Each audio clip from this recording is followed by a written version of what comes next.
Evangelho de João, capítulo 21, nós vamos do 1 ao 17, tá, irmãos? Depois disso, manifestou-se Jesus outra vez aos discípulos, junto ao mar de Tiberíades. E manifestou-se assim: estavam juntos Simão Pedro e Tomé, chamado Dídimo, e Natanael, que era de Caná da Galileia, e os filhos de Zebedeu, Tiago e João, e outros dois dos seus discípulos. Disse-lhe Simão Pedro: vou pescar. Disseram-lhe eles: também nós vamos contigo. Foram e subiram logo para o barco. E naquela noite nada apanharam.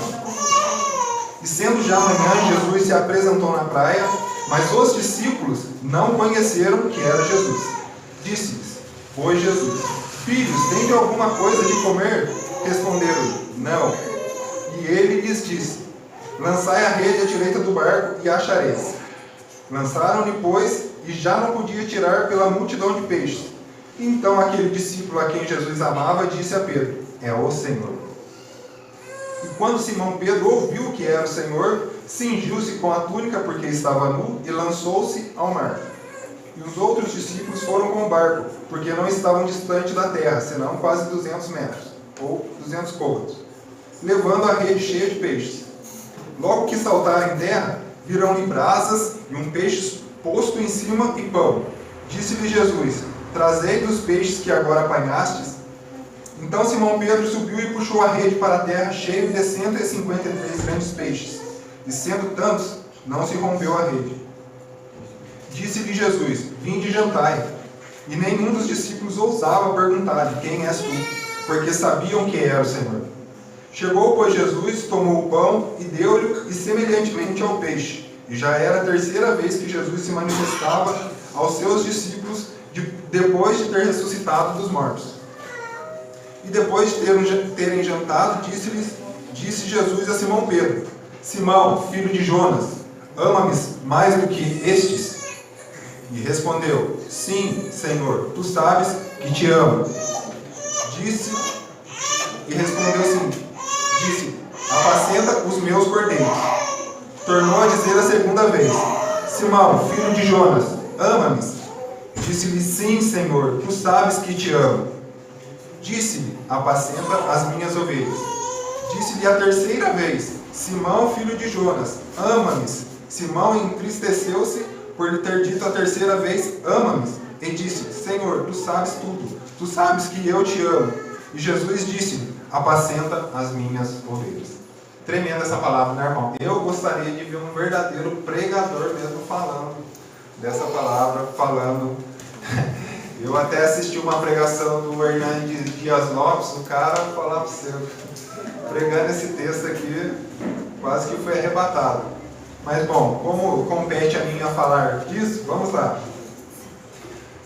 Após a ressurreição de Jesus, por outras vezes, muitas inefáveis vezes, Jesus começou a aparecer aos seus discípulos para fortalecerem eles na fé. Os discípulos estavam sendo perseguidos, havia uma série de circunstâncias das quais eles precisavam ainda de um conforto espiritual da parte do Senhor. Então essa não era a primeira vez que Jesus aparecera para eles. Jesus aparece estando a maioria dos discípulos todos juntos. A Bíblia fala que eles, mesmo depois de terem visto todos os sinais, todos os milagres, tudo quanto Jesus tinha feito, como se fosse uma esfriada na fé deles, no qual eles voltaram ao seu ofício natural, que era a pescaria. Mas mesmo assim, estavam todos juntos, a maioria dos discípulos. Estava Natanael, Tomé, Pedro, Tiago, João, a maioria dos discípulos estavam juntos. Mas Jesus tinha uma mensagem direcionada naquele dia. A maioria da igreja da qual Jesus constituíra estava junto, mas Jesus tinha uma mensagem para uma pessoa especial aquele dia. Jesus veio para falar com Pedro. O texto fala que Jesus, após comer, após dar o pão, após de cear com ele, falou: Pedro, né? No final a gente vê lá bem que vamos trocar ideia eu com você, Pedro, né? Porque é assim que funciona. O barco representa a igreja, né? E os irmãos dentro do barco representam os irmãos que estão aqui.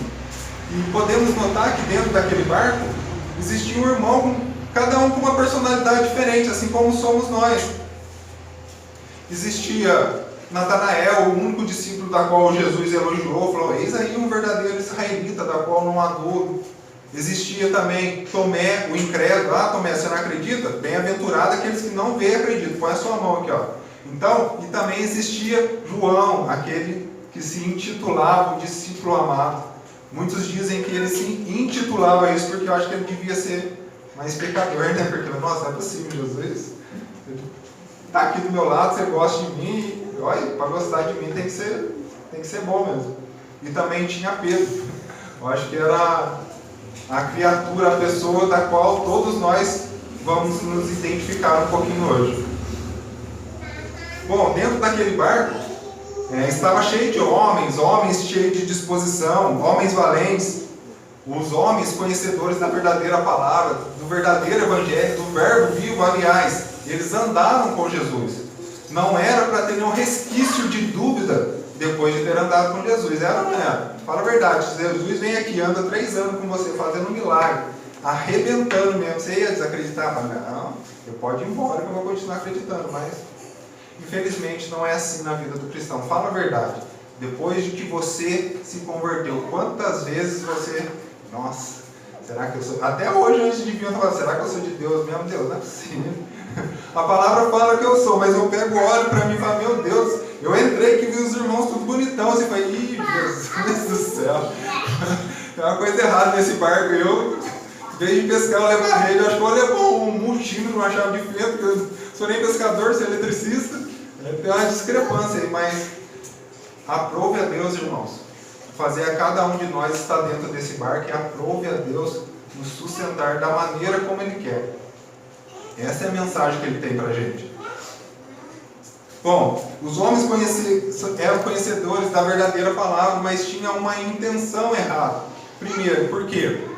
Alguns capítulos atrás, Jesus tinha falado: Pedro, tu és pescador de almas.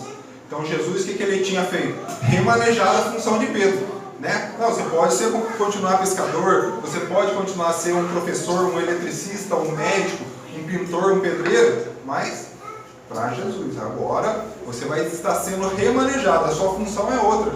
Você pode fazer aquilo que você está fazendo, mas desde que a intenção do seu coração não seja somente beneficiar o seu bolso, a sua barriga, o seu ventre, mas seja para a glória de Deus. E eles já estavam voltando ao seu ofício com uma errada intenção. Por isso Jesus volta à praia, para remanejar eles ao curso correto da vontade dele.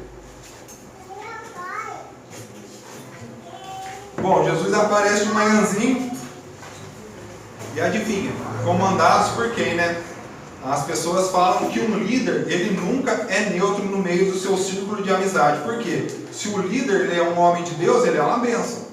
Mas se ele é um filho de Belial, irmão, daí ele vai arrastar todo mundo mesmo. É a mesma coisa que Pedro. Pedro falou assim: ó, eu vou pescar. Pedro não chamou ninguém.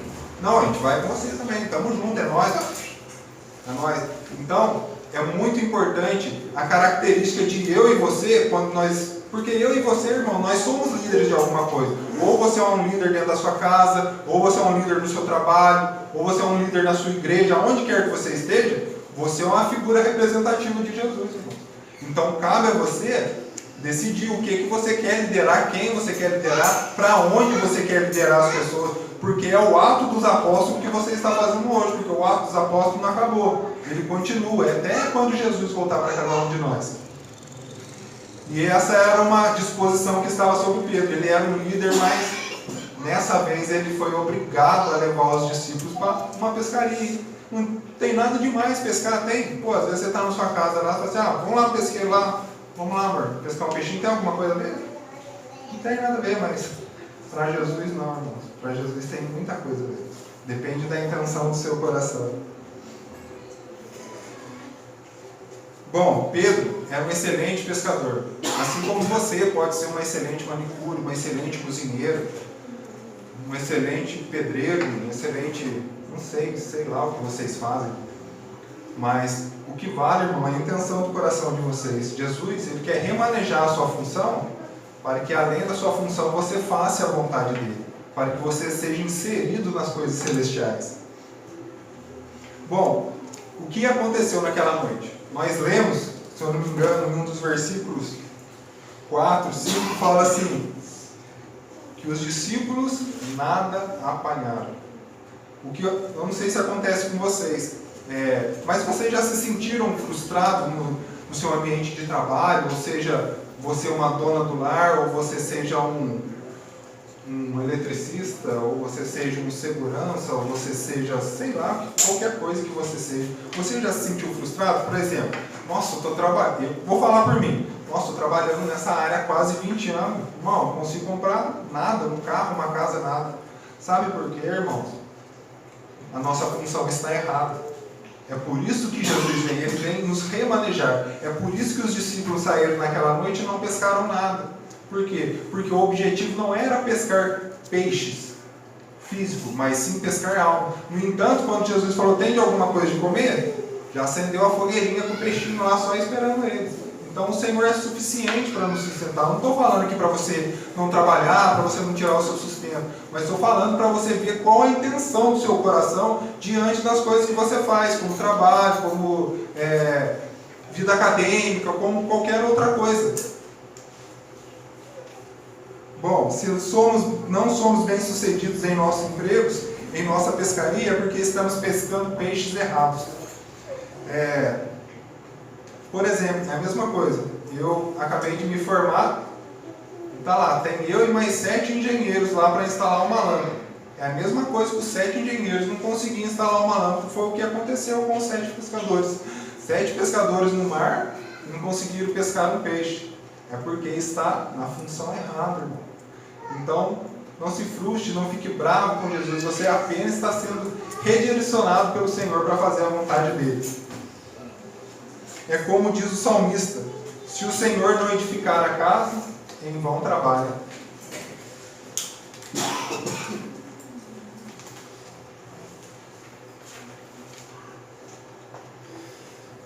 Pedro e os discípulos gastaram a noite inteira no mar. Joga a rede, tira a rede, puxa a rede. É mais ou menos igual aquele filme do Karate Kid. Joga casaco, pega casaco. Joga casaco, pega casaco. Ficaram a noite inteira gastando energia, irmãos. E nada apanharam. Eu vou te dar um exemplo que aconteceu comigo semana passada.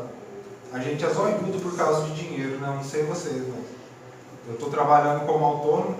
E semana passada eu trabalhei a semana inteira, de segunda a segunda. Aí chegou no domingo, em vez de eu ficar em casa com a minha esposa, com a minha filha, o cara falou, tem um serviço que vem fazer. Eu falei, nossa, molezinha, né? Vou ganhar 100zão sem fazer força, né? Irmãos, para instalar um controlador de ventilador. Eu gastei a manhã inteira, queimei um controlador do cara, perdi os R$100 e fiquei devendo para o cara do serviço ainda. Irmãos, não adianta. Tem coisas que não adianta você querer ser zoiudo. Sabe por quê, irmão? Nós temos que ter o nosso tempo para Deus. Deus não nos proibiu de trabalhar, Deus não nos proibiu de ter a nossa vida, a nossa família, mas Deus é ciumento. Ele quer o nosso tempo para Ele também, a nossa energia. Em vez de eu gastar energia com a minha família, ou um devocional com as Escrituras, o que eu fui? Querer ganhar dinheiro.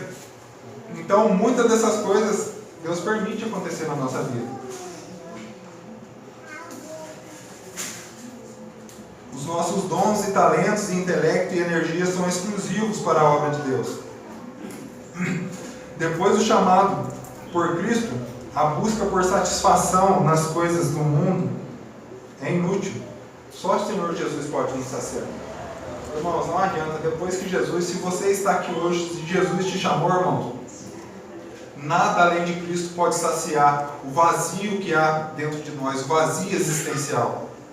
Só Ele pode nos suprir, só Ele pode suprir a nossa vontade, os nossos desejos, só Ele pode nos sustentar.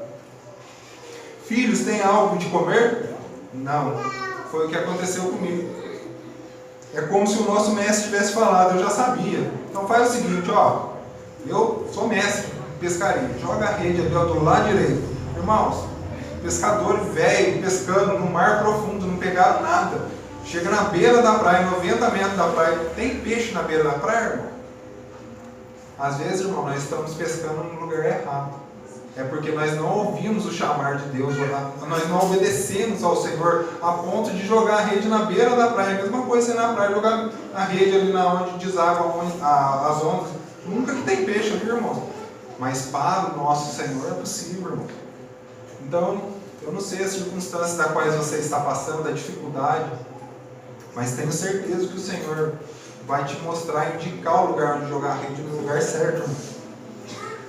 Bom, como o nosso mestre tivesse falado, eu já sabia. Jesus nos faz participantes da sua natureza divina. Filhos, tem de algo de comer? Bom, deixa comigo. Já vimos isso antes, né? Era a segunda pesca milagrosa de Jesus. Bom, Jesus permite as circunstâncias frustrantes para nos reposicionar para a verdadeira pescaria. Deus não está abençoando o seu trabalho, você está frustrado em seu ofício, Deus está apenas te reposicionando para o seu verdadeiro ofício, que é pescar almas, eletrificar almas, limpar almas, construir almas. É isso que Jesus quer de nós. Usar o nosso ofício para modificar as almas das pessoas, para alcançar as almas da pessoa. Isso sim é um ofício que tem verdadeiro valor para nós. Bom, outro princípio. Não importa a aparência física, e sim conhecer a voz. O que aconteceu? Jesus apareceu na beira da praia e começou a conversar com os discípulos de longe. Mas Jesus estava com o corpo ressurreto e os discípulos não reconheceram ele novamente. A voz é a nossa digital sonora. A nossa aparência podemos até disfarçar, mas a nossa voz não. Tem uma série que se chama Prison Break e o perito em um dos episódios fala assim que a aparência pode até nos enganar, os nossos olhos podem até nos enganar, mas os nossos ouvidos não. Foi na hora, irmãos. Jesus falou assim: filhos, jogue a rede do lado direito. João já ganhou uma cena na hora. Falou: opa, conheço essa parada aí, meu. Conheço esse negócio de jogar a rede aqui, joga a rede ali, conheço. Bom, para vocês verem que a voz é tão importante, na tradução de João Ferreira de Almeida atualizada, registra em Mateus 26, 76, que diz respeito de Pedro mesmo: verdadeiramente tu és um deles, pois a tua fala te denuncia. Então a nossa fala nos condena. Então não tinha como não conhecer o Jesus, a não ser que os discípulos não fossem íntimos de Jesus. É como chegasse um carioca, um baiano aqui com o sotaque dele e começasse a conversar com a gente ia reconhecer na hora, né? Que nem um carioca meio que fala biscoito, que nem um baiano que tem uma manhinha, gente. Na hora você reconhece. Então, irmão, você tem que, para você reconhecer a Jesus, você tem que ter uma afinidade com ele, né? Jesus falou assim que aqueles que são deles reconhecem a sua voz, por isso o seguem. Bom, por que eu estou falando isso? Todo mundo viu que tinha uma pessoa na praia, irmão. Os 7 discípulos viram que tinha alguém na praia. E só um reconheceu a voz dele, o discípulo amado. É aí onde que eu quero falar também um pouquinho com vocês. Dentro do barquinho, dentro da igrejinha, tem aqueles irmãos que são mais íntimos com Deus, que reconhecem a voz de Deus, assim como João. E João foi a pessoa que falou assim: ó Pedro, é o Senhor. Então a igreja é cheia de pessoas assim, um que reconhece a voz, um que lança a rede, um que faz isso, um que faz aquilo. A igreja é cheia de pessoas miscigenadas, pessoas diferentes. É aí que nós temos que entender que a igreja não é feita só daquela pessoa que prega, que vibra, que ora, que grita, que dá pulo, que sei lá. A igreja é feita por pessoas doentes e de várias formas: preta, branca, morena, amarela, azul, cor-de-rosa. Essa é a igreja, esse é o barco que nós estamos, irmãos, de pessoas diferentes. E é isso que nós temos que aceitar, que diante de Deus nós somos todos iguais e cada um tem uma porção da palavra, cada um tem uma porção do chamado. Ninguém tem a plenitude do conhecimento de Jesus. Então Deus usa o irmãozinho lá no canto, a irmãzinha lá, para quê? Para nos mostrar a plenitude, aonde todos somos um, fazendo parte do corpo. Bom,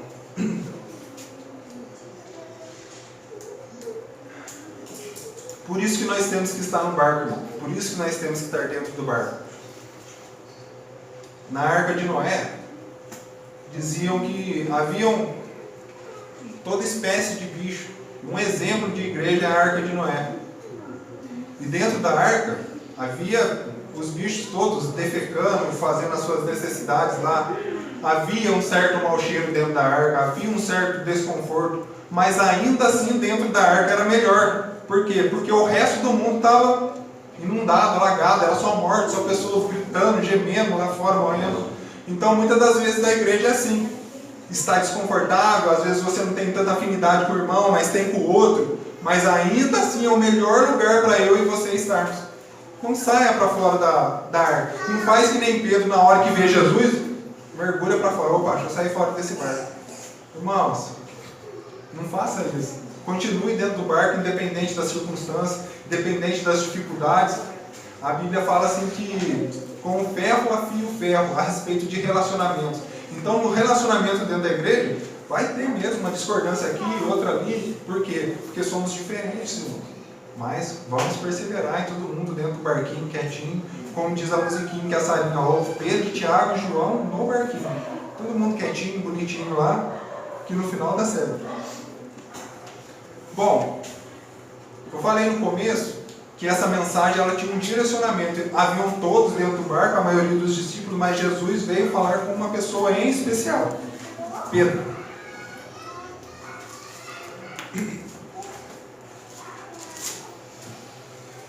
No versículo 15: E depois de terem jantado, disse Jesus a Simão Pedro: Simão, filho de Jonas, ama-me mais do que a estes? E ele respondeu: Sim, Senhor, tu sabes que te amo. Disse-lhe: apacenta os meus cordeiros. E aí vai. Irmãos, tem uma série de ensinos teológicos aqui a respeito do significado das palavras, de amor filéu, de amor agapau, disso e aquilo. Mas, irmãos, eu acredito que mais importa para nós é saber o que Jesus realmente veio fazer. Sabe por quê? Porque antes Jesus falou assim para Pedro: Pedro, e tu és Pedro, e sobre esta pedra edificarei a minha igreja, e sobre ela as portas do inferno não prevalecerão. Beleza? Até aí então. Daí acontece essa série de coisas. O que acontece depois que Jesus fala isso? Pedro nega Jesus 3 vezes. O diabo fala para Jesus: ó, Pedro, dá uma peneirada nele que nem trigo. Acho que isso aí é de ouro, hein? Acho que deu ruim. Cortou a orelha do rapaz lá, do Malco lá. Alguns teólogos dizem que se não for Jesus colar a orelha do rapaz lá, tinha 4 cruzes lá no Calvário, lá, não tinha nem 3, porque crucificar o rapaz lá, porque não tinha juízo nenhum. Irmãos, a figura ilustrativa de você e de mim é Pedro. Quantas vezes após conhecermos Jesus, a gente não pecou, não negou? Se a gente tivesse negado Jesus pelo menos 3 vezes, estava bom pra caramba. Mas eu acho que é 3 vezes a cada minuto a gente nega Jesus, briga com ele, xinga ele, não quero mais, passa daqui.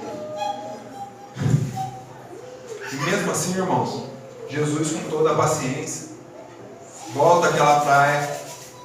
E é engraçado, né? Jesus pergunta 3 vezes ainda para Pedro: Pedro, tem uma série de figuras representativas aqui. A fogueirinha na beira da praia, o que pode representar a fogueirinha na beira da praia? Pedro, quando negou Jesus 3 vezes, estava esquentando a fogueira. Jesus meio que como se manifestou a cena como Pedro, quando Pedro negou ele, e perguntou 3 vezes também: Pedro, tu me amas? Você me negou 3 vezes, mas agora você vai falar 3 vezes.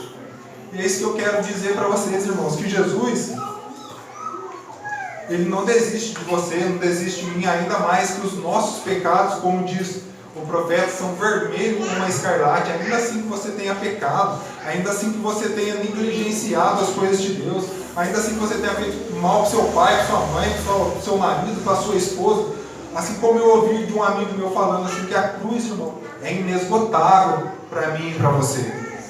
Você não pode sair daqui hoje sem saber que Jesus, Ele volta a cada minuto para te reconstituir, te reposicionar no caminho dele, irmão. Porque Ele ama você. A palavra de Deus fala que Ele não é o homem, nem o filho do homem para que volte atrás.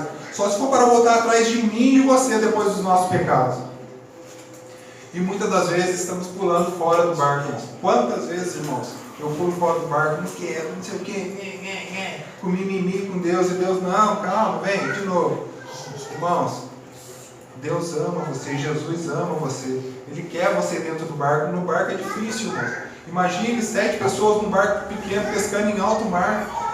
Onda para lá, onda para cá, puxando uma rede. Ó, vamos dizer, você acha que é fácil ser pescador, por exemplo, mesmo que seja de Jesus. 153 peixes. Vamos fazer uma média de 1 quilo por peixe. Deu 150 quilos de peixe, e até para ser de Jesus é difícil. Traz o peixe para a praia. Imagina você puxando uma rede com 150 quilos de peixe.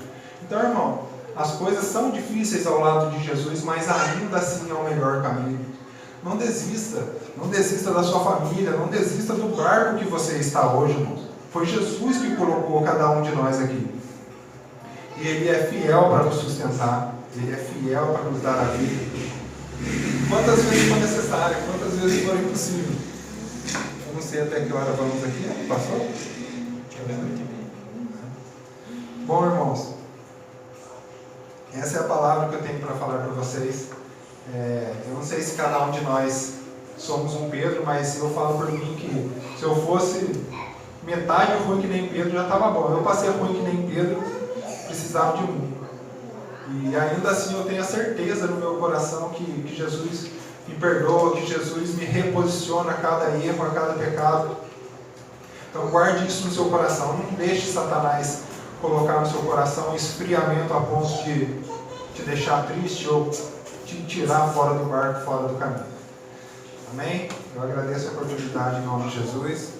Me desculpem pelas palavras serem breves, mas espero que seja benéfico para cada um de nós.